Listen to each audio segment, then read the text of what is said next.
انا بقالي سنه على فكره بقدم البرنامج ده، قليل جدا جدا، يمكن في كاس الامم بس كان معايا ضيوف في الاستوديو لتحليل الماتشات، ومش معتاد يبقى معايا ضيف في الاستوديو. لكن النهارده قبل انتخابات الاهلي بيوم، فكان لازم يبقى معايا ضيف في الاستوديو عشان يتكلم شويه ويوضح لنا بعض الامور والحقائق، وده هيبقى يعني كان شيء مهم جدا في اليوم اللي قبل الانتخابات نتكلم معاه. قبل ما اعرفه لحضراتكم، امبارح بس كان في حاجه مهمه خاصه بنادي الزمالك، انه كان في المحكمه او في مركز التحكيم والتسويه القصه اللي خاصه بالاستاذ هاني العتال نائب رئيس النادي المنتخب، وكان موجود المستشار مرتضى منصور رئيس النادي، والمحكمه تنحت 2 من القضاه، تنحوا. واضح ان الموضوع عامل وجع دماغ، فقال لك انا مش عايز وجع دماغ وتنحوا، وواحد لسه مكمل، ويمكن ممكن تقعد الموضوع اسبوع 10 ايام اسبوعين 3، انا ما اعرفش. لكن اللي لافت لنظري، ما اعرفش بجد الموضوع ده صح ولا غلط، يعني قال لك ان الزمالك لغايه دلوقتي لم يزل الخيمه بتاعه الانتخابات. يعني بيقولوا له الخيمه دي مش عارف برضه صح، بايجارها 250,000 جنيه في اليوم، وده رقم مذهل اذا كان صحيح، مذهل. فانت بتتكلم حتى الان الخيمه لسه منصوبه، يعني هل كل يوم بيدق 250,000 جنيه؟ هل فعلا ده يعني هل الجمعيه العموميه النهارده بتدفع من مواردها كل يوم 250,000 جنيه او 200,000 جنيه؟ يعني اذا كان هذا الكلام حقيقي فده الحقيقه حاجه صعبه جدا جدا. وبعدين ده راجل نائب رئيس نادي منتخب، حصل اي حاجه في القضاء بعد كده او في مركز التحكيم والتسويه دي قصه تانية. يعني ساعتها حتى لو حكموا انه مش عضوته مش سليمه، ده انتخابات هتتعمل في اول جمعيه عموميه لسه في شهر 7 ولا 8. طب انت سايب الخيمه ليه؟ يعني ايه فكره انك سايب الخيمه؟ انا مش قادر افهم لغايه دلوقتي. وفكره انه شفت الزمالك خسر من الماتش اللي فات من المقصه 3-1، اصل هاني العتال نحس. طب ما الزمالك خسر من سموحه قبلها 3-0 وما كانش هاني العتال موجود ساعتها، كان النحس مش موجود ولا كان ايه؟ يعني كلام كده. اعتقد انه بجد نادي الزمالك لازم يخرج من الدايره دي بقى، يعني شكل الفرقه بشكل النادي بالكلام ده بقاش مرضي لجمهور الزمالك.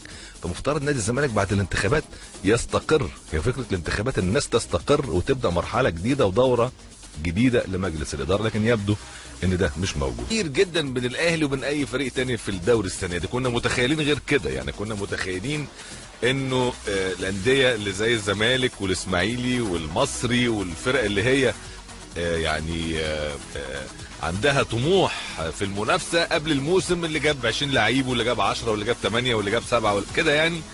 لكن الاهلي هو الاهلي برضه بجد يعني يمكن الاسماعيلي شويه السنه دي الحقيقه يعني برضه متميز، لكن الاهلي هو الاهلي. امبارح الماتش بتتفرج فريق كبير، فريق منظم، فريق قوي، فريق يعني جواه عدد من اللاعبين تشعر فعلا ان هم تقال في الملعب، وانت بتتفرج قاعد شايف فرقه تقيله في الملعب هتكسب وقت ما.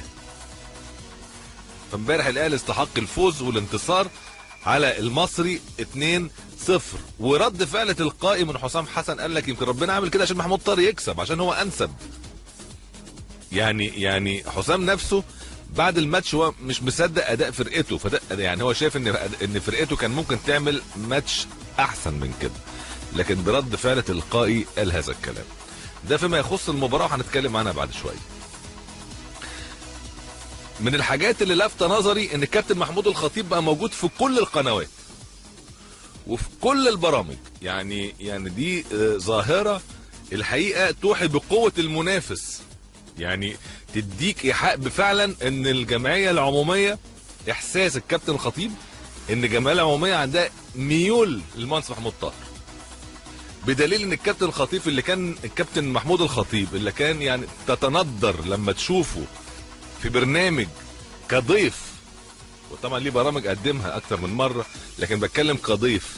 نادرا انك تلاقي الكابتن محمود الخطيب موجود كضيف، موجود مع وائل ابراشي وموجود مع عمرو اديب وموجود مع مين يا جماعه، وشوبير ورامي رضوان ويعني ولميس يعني كل القنوات موجود فيها الكابتن محمود الخطيب الحقيقه يعني.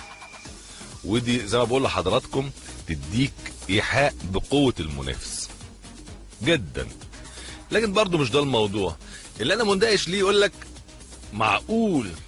كنت اتمنى يعني امبارح مداخله مع رجل الاعمال الشهير ياسين منصور، يعني لما نجيب ساويرس طلع مع محمود طاهر في مؤتمر الاستاد قال لك شفت هيبيع الاهلي لنجيب، لكن ياسين منصور لما يطلع مع الخطيب شفت بيحبوا الاهلي ازاي.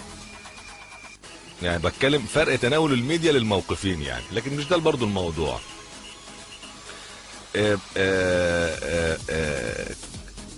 النقطة اللي عايز اتكلم فيها انه طلع الرجل الاعمال ياسين منصور قال انا استفزيت فكان لازم اطلع اتكلم، لانه مش دي شكل ومبادئ وقيم الاهلي وانتخابات الاهلي تصل لهذه الدرجة. يا جماعة بقى بجد يعني، وانا راجل يعني خبراتي كبيرة في المجال، يعني انا راجل في الشغلانة دي فوق ال 25 سنة، من وانا عندي 17 18 سنة وانا صحفي على فكرة، يعني في الاهرام بتمرن من وانا في الجامعة. دي احلى وانبل واجمل واهدى انتخابات في تاريخ الاهلي. واتحدى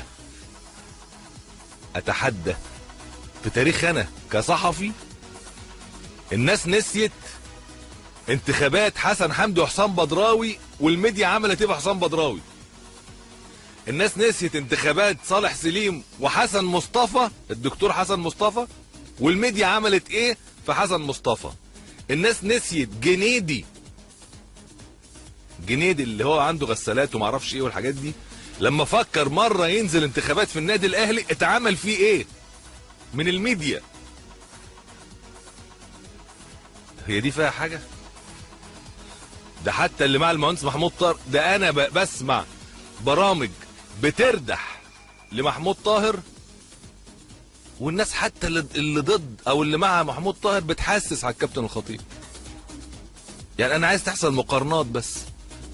يعني الكابتن الخطيب زعلان بيقول لك واللي ما اعرفش ايه ده، انا ناقص يقول انا ما بلعبش كوره.